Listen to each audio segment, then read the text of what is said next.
Only one place to start in reviewing those teams who didn't make the finals, and that's with the Wooden Spooners, the West Coast Eagles. Former Dalton Niamh McEvoy joins me once again. Niamh, 1 win and 9 losses. Any positives out of that season for the Eagles? Overall, it was a disappointing year. I suppose positives for me were that the Irish girls really shone in that group, and they're really leading by example. I think Niamh Kelly in particular has gone from strength to strength and is really improving year on year. One positive that the West Coast Eagles can take is that they'll have a bit of continuity for the first time ever in their coaching staff, with Michael Pryor staying on for a second season. So hopefully he can build on any kind of growth they've had this year and kind of push on next year for a few more wins. The Saints are next in the season review. 2 wins for them in a very disrupted season, but perhaps some signs of progress. Niamh McEvoy is with me once again in studio. How would you judge the season under coach Nick Del Santo? I think they had a tough year. They lost some big talent to injury. Then they had a tough time with COVID as well, similar to other teams. But I think they'll be disappointed with some of their performances. You know, they lost to the West Coast Eagles, who came bottom of the table, which, you know, that's a game you'd be expecting them to win.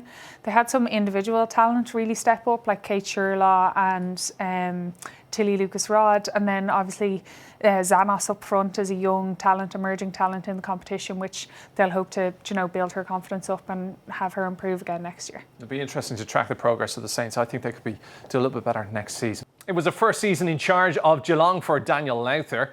Niamh McEvoy is in studio with me to review their season. Niamh, did the Cats show any signs of growth? Rachel Curran certainly was a positive. Yeah, I think based on last year, I think Daniel did a really good job. I think they were the most competitive they've been. They lost against like a good amount, all of the top 6 teams, but they were much more competitive than other sides. You know, there was a closer margin. We saw it very early in the competition. They ran Collingwood really close. They ran North close. You know, that's really positive for them. And yeah, Rachel had a good year. And if she decides to go out again next year, I would expect she'd be even better again. Yeah, really look forward to seeing how Rachel Kearns develops if she goes out for a second season in AFLW. Richmond are up next in our season review, 11th in the table with 3 wins. Niamh McEvoy is going to give their campaign the once over. Niamh, no change in their position from last season. Was there any signs of improvement? Do they need to continue to build around the likes of Mon Conti? Similar to Geelong, I thought they had a really strong start. You know, they had a really good win against St Kilda in the first round, and then they were really competitive against Melbourne. You know, they probably could have went ahead and won that game. But they had a tough year in terms of injuries. They picked up some big injuries to big names like Harriet Cordner, who's a leader for them and one of the best defenders in the game. But yeah, their stars really stood up again. You've got the likes of Mon Conti's always one of the best players on the ground, and then Katie Brennan's a really consistent goal scorer. She scored, I think, in 16 games in a row now at this stage. But I suppose you'd be hoping for a few more players to step up and not just be relying on your stars. You need a bit more consistency across the whole ground. So consistency is the key, keeping those star players, maybe a few draft picks as well.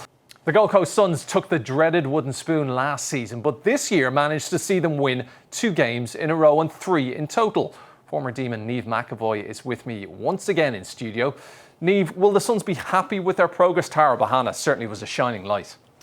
I don't know. You know, it's a competitive competition. I think they were actually at one stage really gunning for finals. They were unlucky to get a draw against the Bulldogs, which actually was a positive result for them considering how they'd gone the previous year.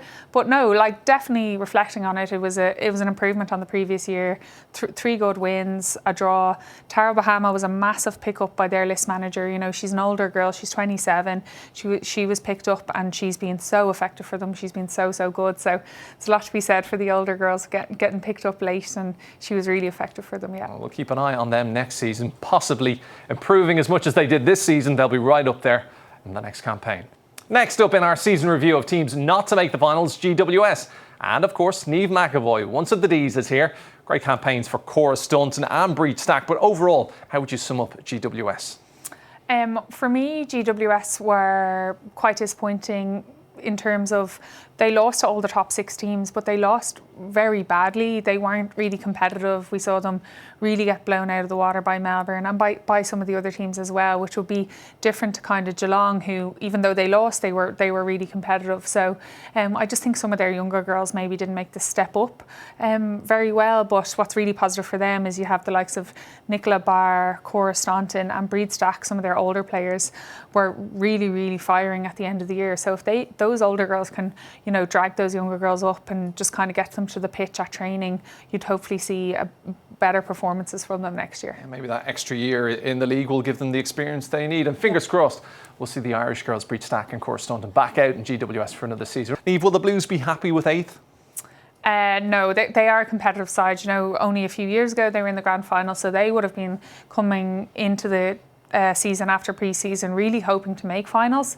I think they had a disappointing start. I know they beat Geelong in round 2, but when they went ahead to play the teams who inevitably ended up finishing in the top 6 in those kind of middle block of games, those 3 games, they had disappointing enough results for me. They weren't that competitive against Brisbane, they weren't competitive against North. And what is positive is they beat the teams that I would expect them to beat.